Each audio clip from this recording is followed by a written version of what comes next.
Okay, welcome to this latest video, 3.9. Index law is going to be looking at the idea of raising powers.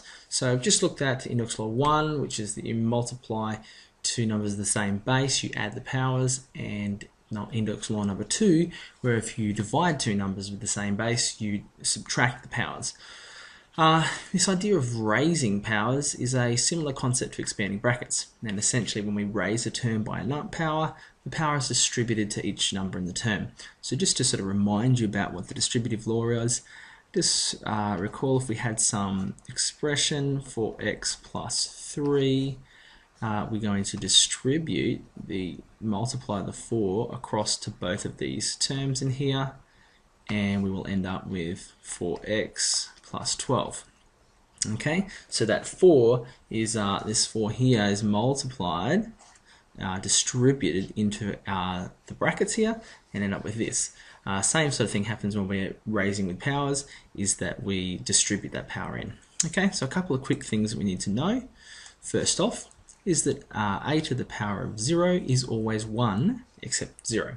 Okay, so 0 to the power of 0 is undefined, or 0, whereas a to the power of 0 is 1. Okay, so this is the same if it was 4,625,197 to the power of 0 would be equal to 1. Similarly, if it was d to the power of 0 is equal to 1. Okay, so all of those to the power of 0 is 1. Right. When a power is raised by a power, you multiply the powers together. So a lot of power happening there, but let's just sort of look at an example. If I had x to the power of 4, and I'm raised that whole thing to the power of 3, what I'm doing is that these two sort of multiply, and I'm going to end up with x as my base still to the power of 4 times 3. 4 times 3 is 12, so I end up with x to the power of 12.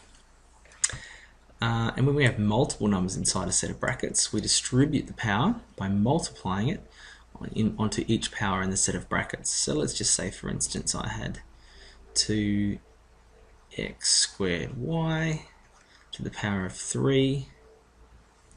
So this power gets distributed into each of these. Okay? So it's similar to what we saw with our distributive law earlier. Okay, so I end up with 2 to the power of 3 times x to the power of 2 times 3 times y to the power of 1 times 3.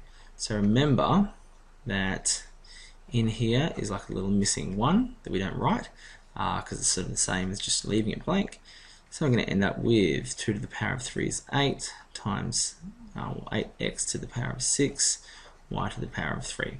Okay, right, a couple of quick worked examples to sort of show you this happening for a few different questions. So again, this is another one of those things where it's just an algebraic tool rather than necessarily you seeing it happening in a particular question just yet. Okay, so to expand this or simplify it anyway, we're going to distribute this power of 2 onto these two numbers here, and we'll end up with x to the power of 3 times 2 times y to the power of 1 times 2.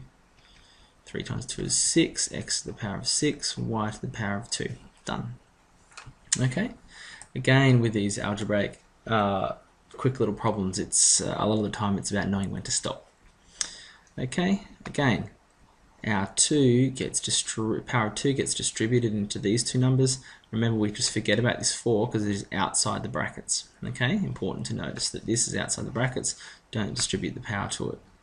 So I get 4 times x to the power of 0 times 2 times z to the power of 9 times 2. I'm going to keep the 4 there. 0 times 2 is 0. X to the power of 0. Z to the power of 18. We know that x to the power of 0 is 1, so we're going to get 4z to the power of 18. Okay, done. Right, one last little problem to have a look at, this one here. And we have this power of 3 is going to get distributed to everything in here. 3, the a, the b, and the c.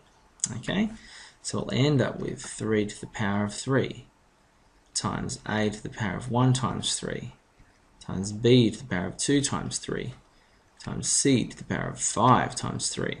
Okay? 3 to the power of 3 is 3 times 3 times 3, which is 27.